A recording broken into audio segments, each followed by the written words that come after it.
L'or bleu, comment la guerre de l'eau va redessiner les frontières du monde d'ici 2050? Le silence avant la tempête. Il y a des guerres qui se font avec des chars et des avions. Il y a des guerres qui se font avec des missiles et des bombes.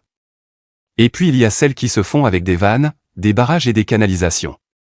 Celles-là ne font pas la une des journaux. Elles ne produisent pas d'images choc. Mais elles tuent tout autant, lentement, silencieusement, méthodiquement. Ce sont les guerres de l'eau. Nous sommes en 2025, et le monde court vers un précipice hydraulique. Les nappes phréatiques s'épuisent. Les glaciers fondent. Les fleuves transfrontaliers, ces artères de vie qui traversent plusieurs nations, deviennent des poudrières. De l'Indus au Nil, du Tigre au Mécogne, du Colorado au Brahmapoutre, une question unique se pose, qui a le droit de couper l'eau de qui? L'eau, contrairement au pétrole, n'a pas de substitut. On peut remplacer le pétrole par du solaire ou du nucléaire. On ne peut pas remplacer l'eau. On peut survivre des semaines sans nourriture. On meurt en 3 jours sans eau. Cette simple vérité biologique fait de l'eau l'enjeu stratégique le plus sous-estimé du XXIe siècle. Les Nations Unies estiment que d'ici 2050, près de 5 milliards de personnes vivront dans des zones où l'accès à l'eau sera critique. 5 milliards. C'est plus de la moitié de l'humanité. Et quand des milliards de personnes ont soif, quand des récoltes entières meurent, quand des troupeaux s'effondrent, les sociétés se déchirent. Les gouvernements tombent. Les frontières bougent. Aujourd'hui, nous allons explorer les lignes de fracture hydraulique qui menacent notre avenir commun. Nous allons remonter les fleuves de la discorde, entrer dans les salles de commandement des grands barrages, et comprendre pourquoi certains experts militaires considèrent désormais l'eau comme la principale cause de conflit du prochain demi-siècle. Le Nil, le plus long fleuve, la plus longue querelle. Commençons par le plus emblématique, le plus tendu, le plus dangereux de tous, le Nil. 6650 km, 11 pays riverains, mais un seul maître historique, l'Égypte. Pendant des millénaires, l'Égypte a considéré le Nil comme sa propriété exclusive. Les traités coloniaux, notamment celui de 1929 et celui de 1959, accordaient à l'Égypte et au Soudan l'immense majorité des eaux du fleuve, laissant des miettes aux autres pays riverains comme l'Éthiopie, l'Ouganda ou le Kenya. Mais l'Éthiopie, ce n'est plus l'empire abyssin isolé d'autrefois. C'est aujourd'hui la deuxième nation la plus peuplée d'Afrique, avec plus de 120 millions d'habitants et une soif de développement inextinguible. Et l'Éthiopie a un atout majeur, 85% des eaux du Nil bleu, le principal affluent du Nil, naissent sur ces hauts plateaux.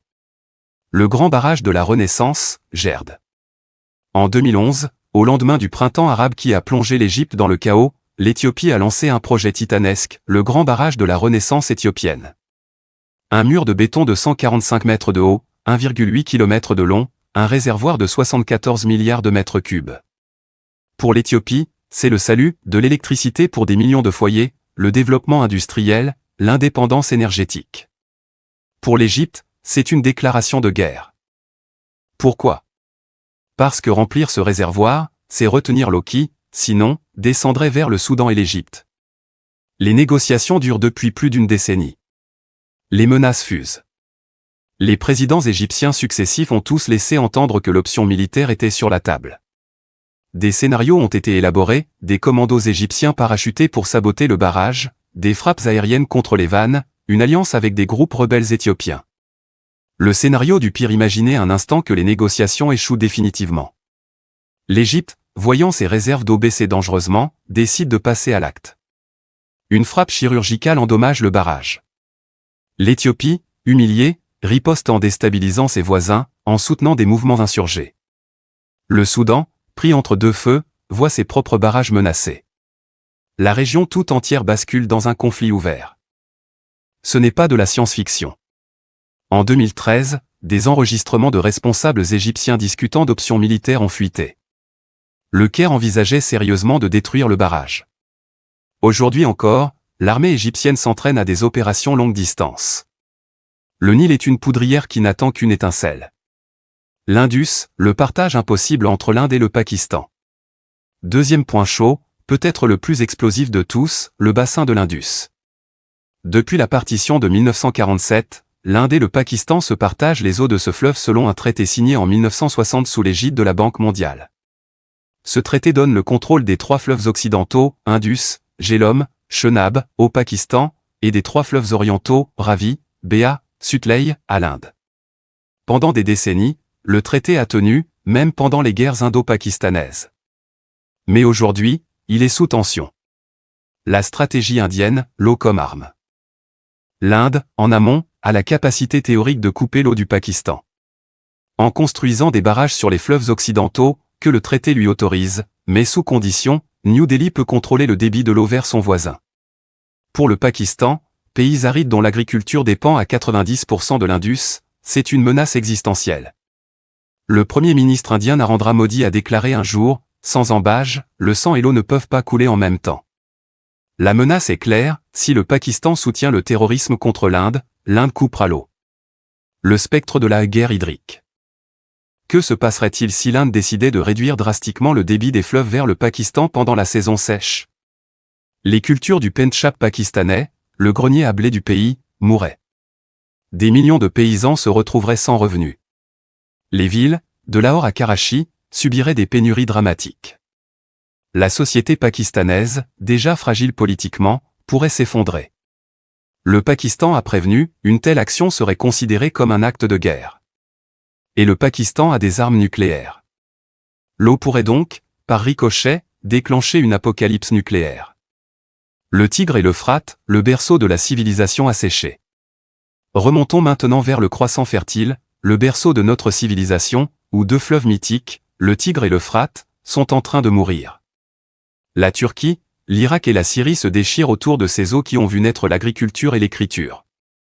Le GAP turc, le projet pharaonique. La Turquie a lancé dans les années 1980 le projet d'Anatolie du Sud-Est, GAP, un ensemble titanesque de 22 barrages et 19 centrales hydroélectriques. L'objectif, irriguer 1,8 million d'hectares de terres arides, produire 27 milliards de kilowattheures d'électricité, et transformer le Sud-Est anatolien en pôle de développement. Mais pour l'Irak et la Syrie, situés en aval, le GAP est une catastrophe. L'Euphrate, qui naît en Turquie, voit son débit diminuer de moitié avant même d'atteindre la Syrie. Le Tigre subit le même sort. L'Irak, déjà ravagé par des décennies de guerre et de mauvaise gestion, voit ses terres agricoles se transformer en désert. La stratégie de Damas et Bagdad. Ni la Syrie ni l'Irak n'ont les moyens militaires de contraindre la Turquie à relâcher plus d'eau. Alors ils subissent. Mais la subvention a des limites. En 1975, l'Irak et la Syrie ont failli entrer en guerre pour l'eau de l'Euphrate. Aujourd'hui, avec l'effondrement syrien et la faiblesse irakienne, le rapport de force est encore plus déséquilibré. Pourtant, des groupes comme Daesh ont compris l'importance stratégique de l'eau. En 2014, en prenant le contrôle du barrage de Falloujah, ils ont menacé de couper l'eau aux provinces chiites du sud, ou au contraire de noyer Bagdad en ouvrant les vannes. L'eau est devenue une arme de guerre terroriste. Le Mécogne, le grenier de l'Asie sous perfusion chinoise. Déplaçons-nous maintenant en Asie du Sud-Est, où le Mécogne, fleuve nourricier de 60 millions de personnes, est devenu le jouet de la Chine. Le Mécogne prend sa source sur le plateau tibétain, traverse la Chine, où on l'appelle le Lankan, puis file vers le Myanmar, le Laos, la Thaïlande, le Cambodge et le Vietnam. Les barrages chinois en amont, la Chine a construit une cascade de barrages sur le cours supérieur du Mécogne. Officiellement, pour produire de l'énergie propre et réguler le débit. Officieusement, pour contrôler la ressource en eau de toute une région. En période de sécheresse, la Chine peut stocker l'eau, privant les pays d'aval. En période de crue, elle peut relâcher brutalement, provoquant des inondations dévastatrices. Les pays d'aval sont totalement dépendants du bon vouloir de Pékin. Le Vietnam, dont le delta du Mékong produit 50% du riz du pays, voit l'eau salée remonter de plus en plus loin dans les terres à cause de la diminution du débit. Les récoltes diminuent. Les populations migrent. La diplomatie de l'eau chinoise. La Chine utilise l'eau comme un outil de soft power et de coercition. Elle propose des accords de partage de données hydrologiques, mais garde jalousement le contrôle des vannes. Les pays du Mékong n'ont aucun recours. Ils ne peuvent pas menacer la Chine militairement. Ils ne peuvent pas porter plainte devant un tribunal international efficace. Ils sont piégés. Cette situation préfigure ce qui pourrait arriver ailleurs dans le monde, quand un puissant État en amont contrôle l'eau, les États en aval deviennent des vassaux hydrauliques. Les aquifères fossiles, l'or bleu du sous-sol. Mais les conflits pour l'eau ne se limitent pas aux fleuves de surface. Sous nos pieds, d'immenses réserves d'eau souterraines, parfois vieilles de plusieurs milliers d'années, sont en train d'être pompées à un rythme insoutenable. Ce sont les aquifères fossiles, des nappes phréatiques profondes qui ne se reconstituent pas. Le Dizi en Jordanie et en Arabie Saoudite. L'aquifère de Dizi, partagé entre la Jordanie et l'Arabie Saoudite, est l'un des plus grands du monde. L'Arabie Saoudite a longtemps pompé sans limite pour irriguer ses champs de blé au milieu du désert, un projet pharaonique mais écologiquement insensé. La Jordanie, pays parmi les plus pauvres en eau de la planète, dépend de cet aquifère pour sa survie. Mais les niveaux baissent inexorablement. Dans quelques décennies, il sera tari. Le Nubien, le plus grand aquifère du monde. Sous le désert du Sahara, partagé entre la Libye, l'Égypte, le Soudan et le Tchad, se trouve le plus grand aquifère fossile de la planète, le système aquifère grésonubien. Il contient plus d'eau que la mer Caspienne. Mais c'est une eau non renouvelable. Une fois pompée, elle est partie pour toujours. La Libye de Kadhafi avait lancé le projet de la grande rivière artificielle, un réseau de canalisation gigantesque pour amener cette eau vers les côtes. Aujourd'hui, avec l'effondrement libyen, ces installations sont vulnérables. Qui contrôlera cette eau demain? Des milices? Des compagnies étrangères? L'Égypte pourrait-elle un jour revendiquer une partie de cette ressource pour nourrir sa population croissante? Les solutions, désalinisation, guerre ou coopération? Face à ce tableau apocalyptique, des solutions existent. Mais ont-elles la taille du problème? La désalinisation, la promesse et ses limites. Israël est le champion de la désalinisation. Le pays produit aujourd'hui 80% de son eau potable à partir de la mer Méditerranée. Des usines gigantesques transforment l'eau salée en eau douce. L'Arabie Saoudite, les Émirats, le Koweït font de même. Mais la désalinisation a un coût, elle est très énergivore. Elle produit des saumures toxiques qu'il faut rejeter loin des côtes. Et elle n'est pas accessible aux pays pauvres. Un pays comme le Yémen, en guerre, ne peut pas construire des usines de désalinisation. Les populations meurent de soif pendant que les riches du Golfe arrosent leur golfe. La guerre ouverte. Certains experts prédisent que d'ici 2050, nous verrons les premières guerres interétatiques explicitement déclarées pour le contrôle de l'eau. Pas des escarmouches, des guerres avec des objectifs de conquête territoriale pour s'emparer de sources d'eau, de barrages, de deltas. L'Éthiopie et l'Égypte en sont aux portes. L'Inde et le Pakistan pourraient basculer. La Turquie et ses voisins arabes pourraient en venir aux mains. L'eau, contrairement au pétrole, est vitale pour la survie immédiate des populations. Un gouvernement qui laisse son peuple mourir de soif sans réagir est un gouvernement qui tombe. La coopération, l'autre voie pourtant, l'histoire montre que l'eau a plus souvent été une source de coopération que de conflit. Il existe plus de 300 traités internationaux sur l'eau. Le bassin du Danube, celui du Rhin, celui du Colorado, montrent que des pays peuvent gérer ensemble une ressource partagée. La question est, dans un monde de plus en plus nationaliste, égoïste, en proie au changement climatique, ces mécanismes de coopération tiendront-ils face à la pression démographique et à la rareté?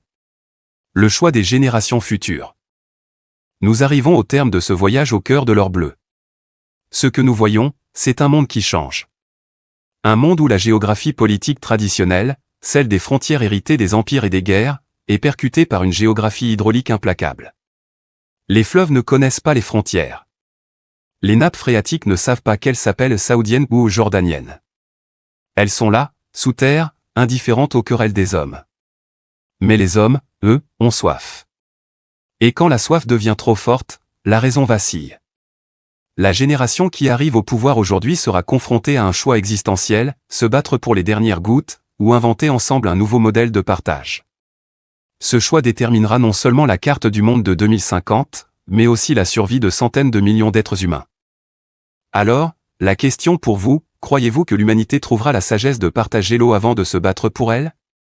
Ou sommes-nous condamnés à répéter les erreurs du passé, mais avec des enjeux encore plus vitaux? Dites-moi ce que vous en pensez dans les commentaires. Avez-vous déjà vécu des situations de stress hydrique dans votre région? Pensez-vous que l'eau deviendra le pétrole du XXIe siècle? Abonnez-vous à la chaîne pour ne pas manquer nos prochaines analyses.